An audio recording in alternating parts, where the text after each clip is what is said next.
Hi guys, welcome to my channel. My name is Kyra and this is my Back to Beauty No by Year. Today I'm using my makeup to bring to you my 2019 Pan That Palette update for the month of May. I am a few days late in getting this up for you guys. Some of you may know, if you follow me over on Instagram, which you should, that I've been really sick for the last week. I had a sinus infection, bronchitis, and pneumonia.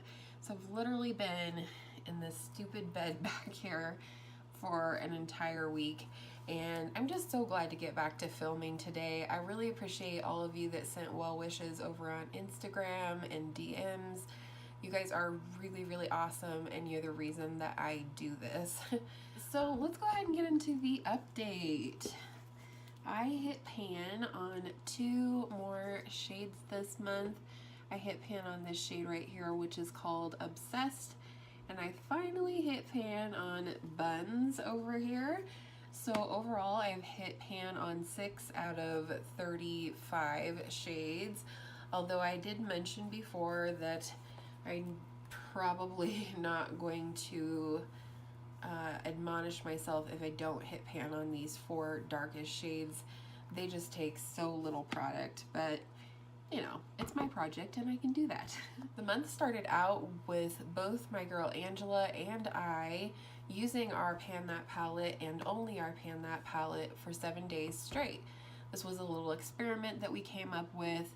It's about mid-year for our Pan That palette updates, and so we wanted to kind of see how we felt about the palette when we were only using that palette for 7 days, because we do have a series, if you're not familiar, on both of our channels called Pan That Palette Partners, where we pick other palettes within our collection to pair with our Pan That palette to help us along with the project, keep things versatile, as well as continue to use the other eyeshadow palettes in our collection.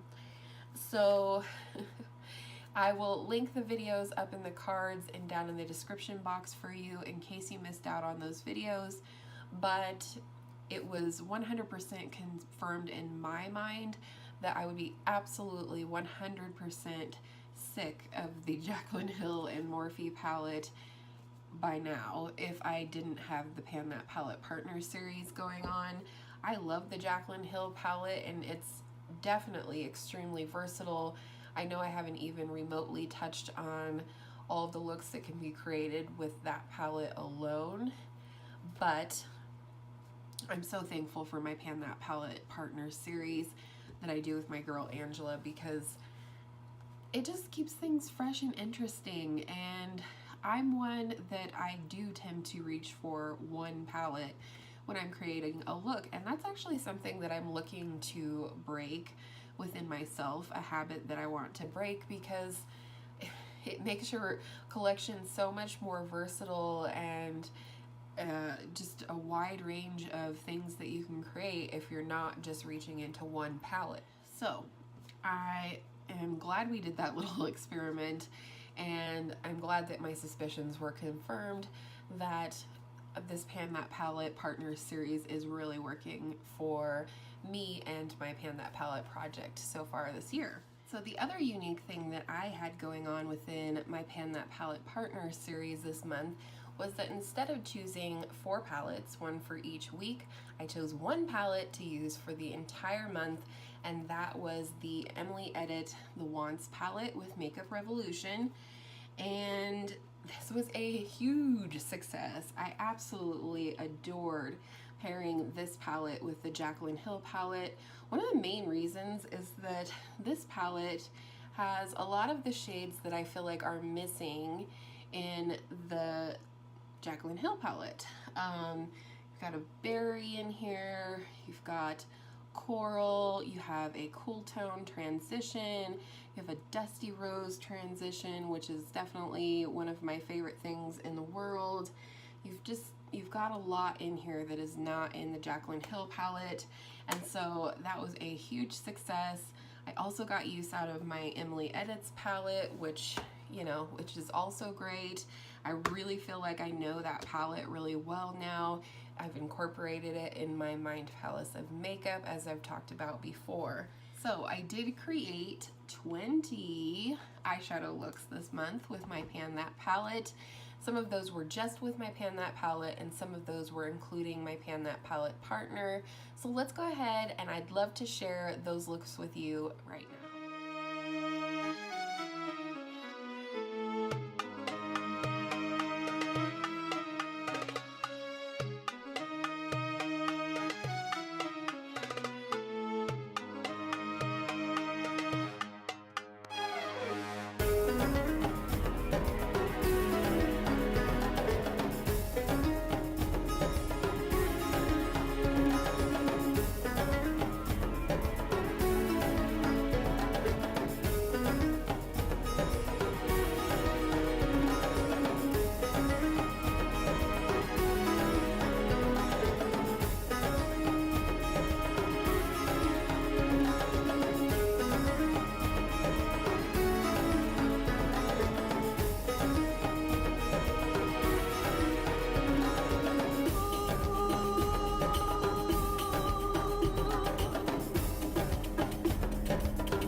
Enjoyed those looks. I really enjoyed creating all of those looks this month. Like I said, I really enjoyed using the Emily Edit palette. I didn't get bored at all this month. So let's talk about goals for June. In May, I chose not to set any shade goals in terms of shades that I wanted to work on because of the 7 days of Pan That palette, as well as, you know, just using one partner for the month of May. So this month I am going to go ahead and start working on some fresh shades. I don't think I'm going to hit pan on any of these shades in the next month. It's entirely possible. That's not the goal. My goal is to start working on some of the shades that I haven't been working on yet. For a transition shade this month, I would like to start working on this shade right here called Butter. This is a really nice warm transition shade. I've already hit pan on these two up here, so I figured why not start down here. And then for a crease shade, I'd like to start working on this shade right here, which is a beautiful matte rust shade called Roxanne. Say that 5 times fast. And for whatever reason, this shade and the shade next to it, which is Jax, are like virtually untouched in my palette. So I definitely want to dive into this one. And then for the outer part of my lid, outer V, I really want to try and find a way to make this 24/7 shade work for me. I know Hannah Louise Poston, this is like literally one of the only shades she kept out of this palette because she loves it so much. And for me, I just can't figure out how to work with this formula, so I'd like to do that this month. And then for a highlight shade, I decided to go ahead and work on the second shade in the palette, which is called Beam. And it's very similar to this first shade called Inlight, but Inlight's more of a cream color and Beam has a shift of gold or yellow to it. So I'm going to start working on that one this month. And then I decided I'd like to work on a pop of color because while this is the corner that everybody bought the palette for, probably including me, I'm not reaching for those shades. So I'd like to remedy that and start working on this shade right here called Twerk. Last but certainly not least, I'm going to share with you the palettes that I'll be partnering with the Jaclyn Hill palette for the month of June. I did choose 4 palettes this month, and they all come from BH Cosmetics. I thought it would be fun to put them all in one month, kind of a theme, if you will. So in week 1, I'll be working with the Zodiac palette. This is stunning. I cannot wait to pair some of these beautiful baked shadows with Jacqueline over here, as well as a lot of these mattes that are missing from Jacqueline. And then in week 2, I'll be working with my very first BH palette, which is the BH Take Me Back to Brazil palette. And we are going to have some fun with this one. I cannot wait to work with this and kind of pair this with this relatively warm neutral palette that I'm panning. And then in week 3, I am very, very excited. This is probably the palette I'm most excited to work with this month, and that is the Weekend Festival palette. I really haven't done anything with this palette since I got it, even though it's stunning. I love this palette. The shades are gorgeous. They're gonna be fresh for spring and summer, and yet I haven't done anything with it. Let me know if you wanna see like a palette bingo, 3 looks 1 palette, what have you, but I am excited to pair this with Jacqueline in week 3. And then last but not least, the BH Royal Affair palette. This was my Christmas gift from Angela, yes. And I love this, and I'm excited to pair this with Jacqueline because there's a lot of cool tones in here for me to work with, as well as some fun duochromes and metallics that are very different from what I have in the Jacqueline palette to work with. And that is it. That is my short and sweet, probably not. That is my update for my Pan That palette for the month of May. Hopefully I'll be seeing you in the next couple of videos feeling better and sounding less nasal. And on that note, I hope all of your makeup days are absolutely beautiful Pan That palette makeup days, and I will see you in my next video soon.